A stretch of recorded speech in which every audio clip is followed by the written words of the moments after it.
O segundo objeto que ficava no tabernáculo, que vamos tratar aqui, é a mesa da proposição.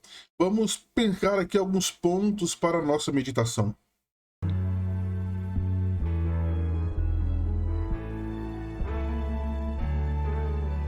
Ainda no capítulo 25 do livro do Êxodo, o segundo objeto que o texto vai nos mostrar é a mesa da proposição. E a mesa era feita de madeira de acácia e revestida de ouro, mais uma vez representando Cristo. E sobre a mesa ficavam colocados ali 12 pães. E aqui nós temos algumas meditações para nossas vidas. O primeiro ponto que eu quero destacar aqui é justamente a provisão de Deus para o seu povo. Deus sustentou aquele povo durante 40 anos no deserto, Êxodo capítulo 16. E o Senhor também morava no meio daquele povo, ou seja, a provisão tanto física quanto espiritual vem de Deus. Jesus, em sua oração do Pai Nosso, diz: o pão nosso de cada dia dá-nos hoje, ou seja, a provisão diária de Deus para a nossa subsistência. E também Jesus disse que ele é o pão da vida, ou seja, nós podemos ter em Cristo, ou nós temos em Cristo, essa provisão espiritual. O segundo ponto a se destacar aqui acerca dos pães é justamente que os pães eles eram um sinal da gratidão e da adoração ao Senhor. Por quê? Os pães eles eram parte ou faziam parte das ofertas de manjares que buscava justamente honrar ao Deus que provê ao povo aquilo que é necessário para a sua subsistência.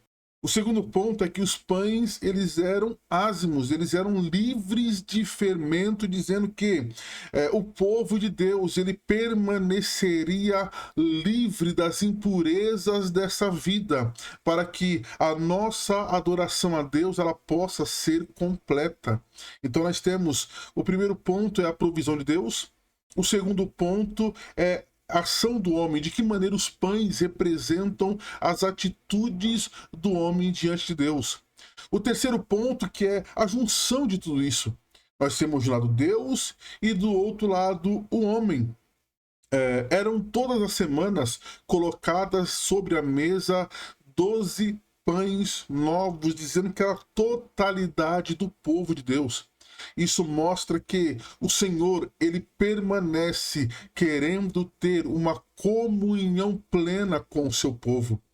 Nós não podemos estar diante de Deus sem assentar com ele na mesa.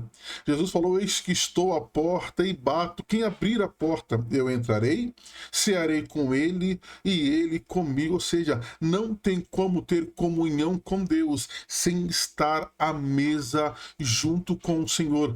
E o Senhor quer que tenhamos essa comunhão com ele.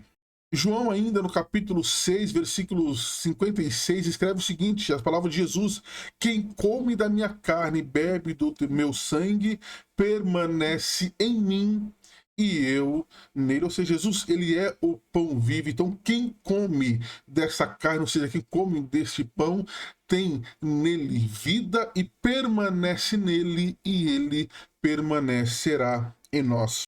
O quarto ponto aqui é justamente um ponto mais amplo para as nossas vidas. Pedro, em sua primeira carta, capítulo 2, versículo 9, diz o seguinte: vocês, porém, são povo escolhido, reino de sacerdotes, nação santa, propriedade exclusiva de Deus. Ou seja, só quem poderia comer aqueles pães eram os sacerdotes.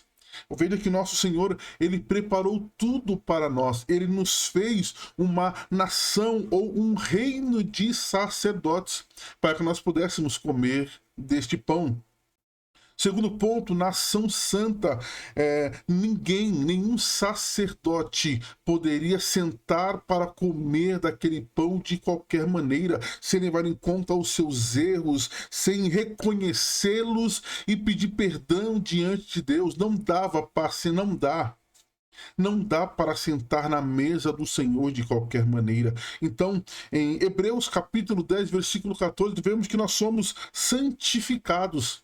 porque assim nós nos tornamos perfeitos diante de Deus, ou seja, o sacrifício de Cristo nos purificou e nos coloca justificados diante de Deus, e assim nós podemos comer ou fazer parte desta grande mesa, desse grande banquete com o Senhor.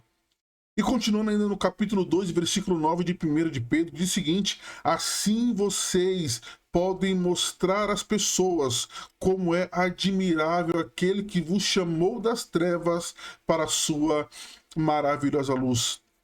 Paulo vai completar em 1ª carta aos Coríntios, capítulo 5, versículo 7, dizendo o seguinte: livrem-se do fermento velho, para que sejam massa nova, sem fermentos, o que de fato são. Ou seja, nós representamos este pão para alimentar o mundo e trazê-lo para Cristo, para que todos possam participar desta grande mesa e desse grande banquete, e com o Senhor permanecer unido por toda a eternidade. Então são esses os 4 pontos que eu quero destacar nesse vídeo, e que o Senhor te abençoe em nome de Jesus.